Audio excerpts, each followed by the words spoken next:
Operation Sindoor కు ప్రతిగా పాక్ ప్రతిస్పందించే అవకాశాన్ని పసిగట్టిన నావికాదళం సముద్ర సంసిద్దతను గణనీయంగా పెంచడానికి పలు చర్యలు చేపట్టింది. ఇందులో భాగంగా పాక్లోని కరాచీ పోర్టే లక్ష్యంగా ఐఎన్ఎస్ విక్రాంత్, బ్రహ్మోస్ క్షిపణులతో కూడిన యుద్ద నౌకలు, జలాంతర్గాములను మోహరించినట్లుగా అధికారిక వర్గాలు వెల్లడించాయి. వాటిని మోహరించడంతో ఆపరేషన్ సింధూర్ ఫలించిందని తెలిపాయి. ఆపరేషన్ సింధూర్ సమయంలో పాకిస్తాన్పై త్రిముఖ ఒత్తిడి వ్యూహాన్ని ప్రయోగించామని నావికాదళ అధికారులు పేర్కొన్నారు. ఐఎన్ఎస్ విక్రాంత్, బ్రహ్మోస్ క్షిపణులతో కరాచీ పోర్టును దిగ్బంధించడం వారి వల్ల నావికాదళం సమర్థవంతంగా ప్రతిస్పందించలేకపోయిందని, కేవలం నౌకాశ్రయానికే పరిమితం అవ్వాల్సి వచ్చిందని అధికారులు పేర్కొన్నారు.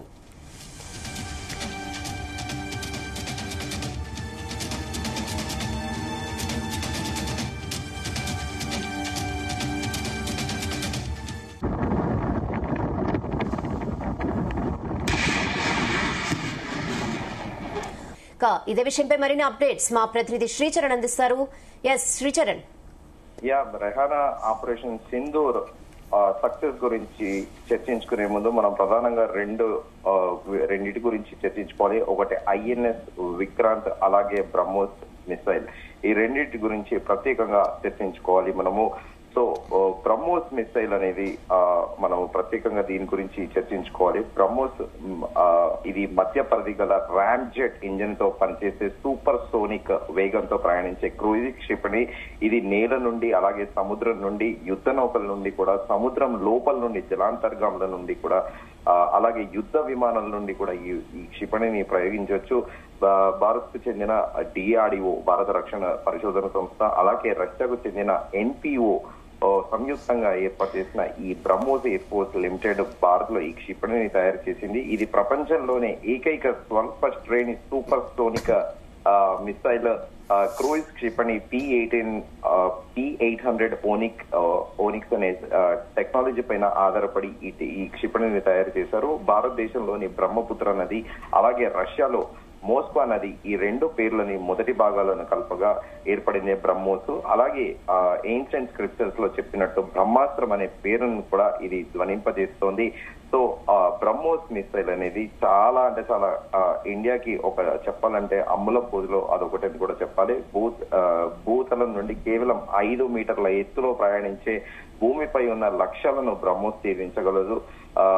ప్రయాణించగలే అత్యంత ఎత్తు మోర్ దెన్ 14,000 మీటర్స్. దాని వ్యాసము 70 సెంటీమీటర్లు, అలాగే రెక్కల వెడల్పు 1.7 సెంటీమీటర్లు. దీనికి మ్యాక్ 2.8 వేగము, అలాగే 290 కిలోమీటర్ల పరిధిలో కూడా ఉంటాయి. ఓడ నుండి, నేలపై నుండి ప్రయోగించే రకాల 200 కేజీల వార్ హెడ్ ను గాల్లోంచి ప్రయోగించే రకమే ఈ బ్రహ్మోస్. 300 కేజీల వార్ హెడ్ ను కూడా మోసుకెళ్లగలుగుతుంది. దీనికి రెండంచుల ప్రపోల్షన్ వ్యవస్థ కూడా ఉంది. తొలి వేగం పుంజుకునేందుకు ఈ ఘన ఇంధనం రాకెట్, తదుపరి సూపర్ సోనిక్ ప్రయాణం కోసం ద్రవ ఇంధనము, అలాగే ర్యామ్ జెట్ ఉన్నాయి. ఈ ర్యామ్ జెట్ ఇంజన్ సాంప్రదాయక రాకెట్ ఇంజన్ల కంటే మెరుగైన ఇంధన సామర్థ్యం కలిగి ఎక్కువ దూరం కూడా ప్రయాణించగలదు. సో ఈ ప్రత్యేకంగా బ్రహ్మోస్ తో పాటు ఐఎన్ఎస్ విక్రాంత్ అనేటివి చాలా కీలకంగా పాత్ర పోషించాయి. సో అయితే ఈ సూపర్ సోనిక్ బ్రహ్మోస్ క్షిపణి పరిధి 290 కిలోమీటర్లు. దాని అధునాతన వెర్షన్ పరిధి 500 నుండి 800 కిలోమీటర్ కూడా ఎక్స్టెండ్ చేశారు. దీన్ని 500 to 800 కిలోమీటర్స్. ఈ క్షిపణి 200 నుండి 300 కిలోల వరకు అధిక పేలుడు పదార్థాలను కూడా మోసుకెళ్లగలదు. ఇది ఎనిమీని డెస్ట్రాయ్ చేయడంలో విత్ ఫ్రాక్షన్ ఆఫ్ మినిట్స్ లో కూడా ఇది డెస్ట్రాయ్ చేస్తుంది. ఇది భారతదేశము, అలాగే రష్యా సంయుక్తంగా అభివృద్ధి చేసిన ఈ బ్రహ్మోస్ క్షిపణి భారతదేశంలోని ముందుగా అనుకున్నట్టు బ్రహ్మపుత్ర నది, రష్యాలో మాస్కో నది పేరు పెట్టారు. ఈ క్షిపణిని అభివృద్ధి చేయడానికి $250 మిలియన్ ఖర్చు చేశారు. ప్రజెంట్ డే ప్రకారము ఇది 2,135 కోట్ల సమానము. ఈ ప్రాజెక్ట్ లో భారతదేశం వాటా 50.5, రష్యాది 49.5 వాటా కూడా ఉంది. బ్రహ్మోస్ క్షిపణి అధికారిక ధర గురించి ఎటువంటి సమాచారం ఇవ్వనప్పటికీ మీడియా నివేదికల ప్రకారము బ్రహ్మోస్ ఒక్క యూనిట్ ఉత్పత్తి ధర సుమారు 300 కోట్లు, అలాగే ఒక్క క్షిపణి ధర సుమారు 34 కోట్లు. అంటే ఒక్కసారి మనం ఒక మిసైల్ ని ఎనిమీ టెరిటరీ పైన వాడితే ఒక మిసైల్ ఖరీదు అక్షరాల 34 కోట్ల రూపాయలు. అయితే సో ఈ బ్రహ్మోస్ అనేది ఒక డెడ్ కాంబో అని కూడా చెప్పాలి. సో దీంతో పాటు మనం ప్రత్యేకంగా ఐఎన్ఎస్ విక్రాంత్ గురించి కూడా చెప్పాలి. ఐఎన్ఎస్ విక్రాంత్ అనేది సెప్టెంబర్ 2, 2022లో కూడా ప్రారంభించారు. 13 సంవత్సరాల నుంచి కూడా ఐఎన్ఎస్ విక్రాంత్ గురించి ప్రత్యేకంగా ఇది సొంతగా స్వదేశీ టెక్నాలజీతోనే రూపొందించిన ఐఎన్ఎస్ విక్రాంత్ 262 మీటర్లు అంటే 860 అడుగుల పొడవు ఉంటుంది. అలాగే 60 మీటర్లు 195 అడుగుల పొడవు ఉన్న ఈ నౌక భారతదేశం స్వయంగా నిర్మించిన మొట్టమొదటి విమాన వాహక నౌక. ఇది 30 యుద్ధ విమానాలు అలాగే హెలికాప్టర్లను మోసుకెళ్లే గల సామర్థ్యం ఉంది. At a time 30 jet fighters take off అవుతాయి. At a time 30 jet fighters కూడా ల్యాండింగ్ చేయగలిగే కెపాసిటీ ఉంది. సో దీనికి ప్రధానమంత్రి నరేంద్ర మోదీ కూడా ఎప్పుడైతే ప్రారంభించారో కేరళలో అప్పుడు కూడా చాలా కీలక వ్యాఖ్యలు చేశారు. ఇది విమాన వాహక నౌకను ఒక తేలియాడే నగరము అలాగే స్వదేశీ సామర్థ్యం యొక్క చిహ్నం అంటూ కూడా తెలిపారు.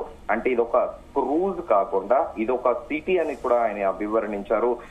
దీంతో పాటు మొత్తము ఈ 4500 టన్నుల బరువున్న INS Vikrant Indian naval ship కి పూర్వపాదం అనేది కూడా అని ఉంటారు.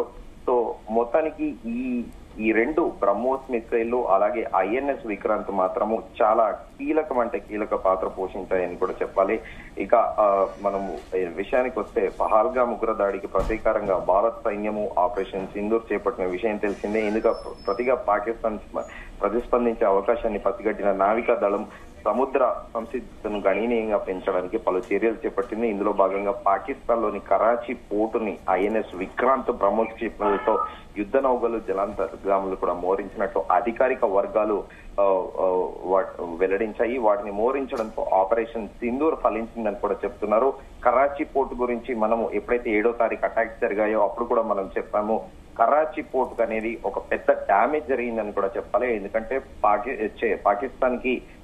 పాకిస్తాన్ లో 2 పోర్టులు ఉన్నాయి. ఒకటి గ్వాదర్ పోర్ట్ ఒకటి, అలాగే కరాచీ పోర్ట్ ఒకటి. కరాచీ పోర్ట్ బేస్ గానే ఎక్కువగా ట్రేడింగ్స్ అంటే గూడ్స్ అండ్ టూల్స్ ఇవన్నీ కూడా ఎక్స్పోర్ట్స్ ఇంపోర్ట్స్ జరుగుతూ ఉంటాయి. అదొక రకంగా చెప్పాలంటే కరాచీ ఇండియాకి ముంబై బిజినెస్ క్యాపిటల్ సిటీ ఎలాగో కరాచీ కూడా సిమిలర్ గా కరాచీ పోర్ట్ కూడా పాకిస్తాన్ కి అలాంటిది.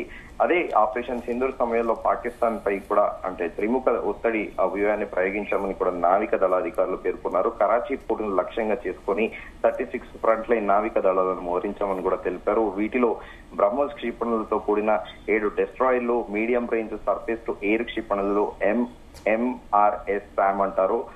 దీంతో పాటు వరుణాస్త్ర హెవీ వెయిటెడ్ టార్పెడోలు ఉన్నాయని కూడా చెప్పారు. వీటిలో కొత్తగా ప్రవేశపెట్టిన ఐఎన్ఎస్ సుశీల్ తో సహా 7 స్టెల్త్ గైడెడ్ క్షిపణి యుద్ధ నౌకలను సైతం మోహరించినట్లు కూడా వివరించారు.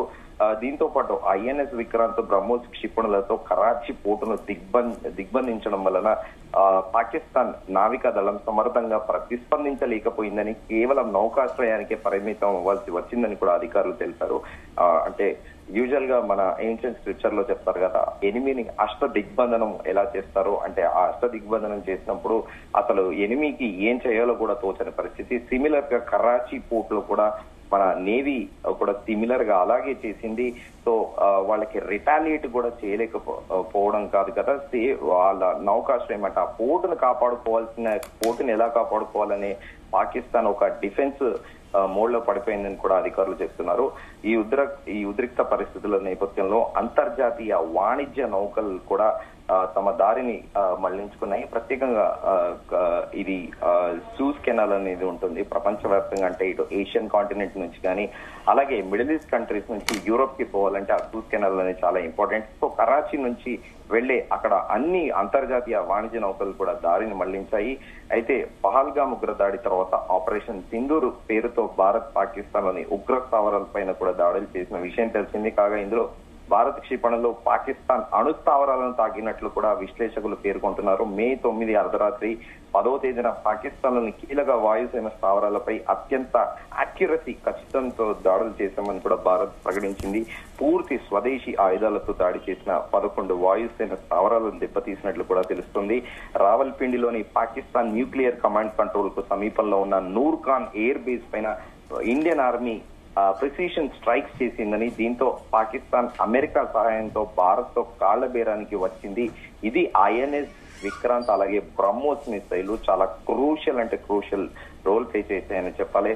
సో 20,000 కోట్లతో నిర్మించిన INS విక్రాంత్ సెప్టెంబర్ 22 భారత నౌకాదళంలో ప్రవేశపెట్టారు. ముందుగా అనుకున్నట్టు దీనికి స్ట్రాటజికల్ గా 260 అంటే దీని సామర్థ్యము అలాగే దీని ఎత్తు పొడవు అనేది కూడా మనం చర్చించుకున్నాము. సో ఈ INS విక్రాంత్ బ్రహ్మోస్ అనేటివి ఒక చెప్పాలంటే ఈవెన్ చైనా కూడా INS విక్రాంత్ తో పాటు అలాగే చుట్టుపక్కల నైబర్హుడ్ కంట్రీస్ కూడా భారతదేశం దగ్గర బ్రహ్మోస్ మిసైల్ ఉంది. అలాగే INS విక్రాంత్ అనేది చూసి సీషోర్ ప్లేసెస్ లో ఈ రోజు చైనా కూడా INS విక్రాంత్ ను చూస్తే పరిగెట్టే పరిస్థితి ఉంది.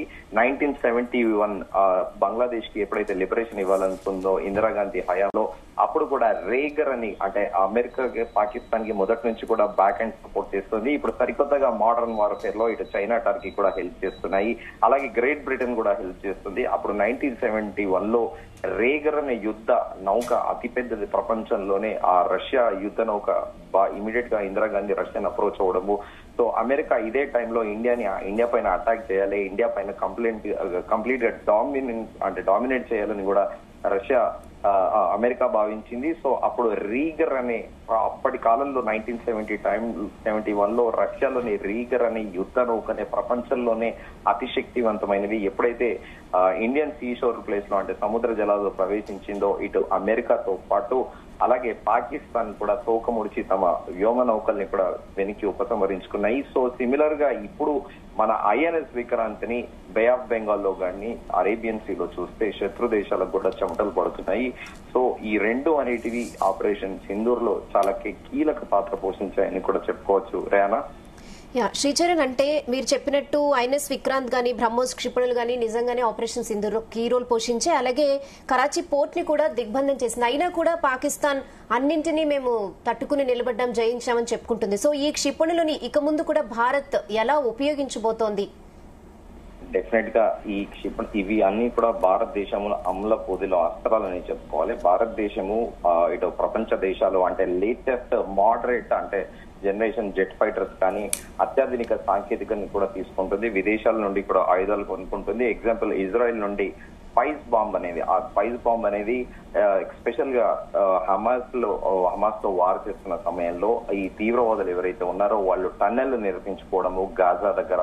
సో ఆ టన్నెల్ దాదాపు 18 నుంచి 25 మీటర్ల లోతులో ఉండడము. ఈ స్పైస్ బాంబ్ ఒక స్పెసిఫికేషన్ ఏంటంటే అది నేరుగా యూజువల్ గా ఏదైనా మిసైల్ గానీ ఏదైనా బాంబ్ గానీ వెళ్తే నేరుగా వెళ్లి ఇమీడియట్ గా పేలుతోంది. కానీ ఈ స్పైస్ బాంబ్ అనేది కంప్లీట్ గా 50 అడుగుల కిందికి భూమి లోతుకు కూడా వెళ్లి ఒక్కసారిగా లోపల డ్రిల్ చేసి ఒక్కసారి అది పేలితే కింది నుంచి 50 మీటర్ల నుంచి పైన ఇంకా ఎన్ని ఫ్లోర్లు ఉంటే అన్ని ఫ్లోర్లు కూడా ఏకకాలంలో ధ్వంసం అవుతుంది. సో ఇజ్రాయెల్ నుండి మన ఇండియా స్పైస్ బాంబ్స్ కూడా తీసుకుంది, అలాగే ఫ్రాన్స్ నుంచి రాఫెల్ కూడా తీసుకుంది, అలాగే రష్యా నుండి S-400 తీసుకుంది. సో ఇలా ప్రపంచ దేశాల దగ్గర అత్యాధునిక ఆయుధాలతో పాటు స్వదేశీ ఇండియన్ మేడ్ INS విక్రాంత్ గానీ అగ్ని మిసైల్ కూడా మనం ప్రత్యేకంగా చర్చించుకున్నాము. అగ్ని మిసైల్ 5000 కిలోమీటర్స్ రేంజ్, అది సొంతగా ఇండియన్ మేడ్. దీనికి కూడా మనం గతంలో చర్చించుకున్నాము. ఫస్ట్ ఎవర్ అంటే ప్రపంచంలోనే ఇటు రష్యాతో పాటు అమెరికా చైనా ఆలోచించిన టైంలోనే 98-99 టైంలో the great APJ Abdul Kalam former president of India, ఆయనే ఈ బాలిస్టిక్ మిసైల్ కి రూపకర్త. సో సిమిలర్ గా ఇప్పుడు ఇండియా ప్రపంచ దేశాల నుండి ఆయుధాలు కొంటుంది, అలాగే మన స్వదేశీ శక్తిని కూడా నమ్ముకొని ఇప్పుడు చెప్పుకున్నట్టు ఆకాష్ గాని అగ్ని గాని INS విక్రాంత్ గాని INS అరియంత్ గాని ఇవన్నీ కూడా భారతదేశానికి ఒక రకంగా చెప్పాలంటే మిగతా వాటితో పోలిస్తే ఇవి స్వదేశీ మేడ్ కూడా మోర్ అడ్వాన్స్డ్. అండ్ ఇప్పటికిప్పుడు రెండు దేశాలు అంటే ఇటు చైనా పాకిస్తాన్ తో యుద్ధం వచ్చినా కూడా మన విజ్ఞానంతో స్వదేశీ సాంకేతికతో చేసిన ఈ అమలపోదే అస్త్రాలను కూడా వాడి అలవోకగా కూడా గెలవగలదు. Rana? Okay Sricharan, thanks for the updates.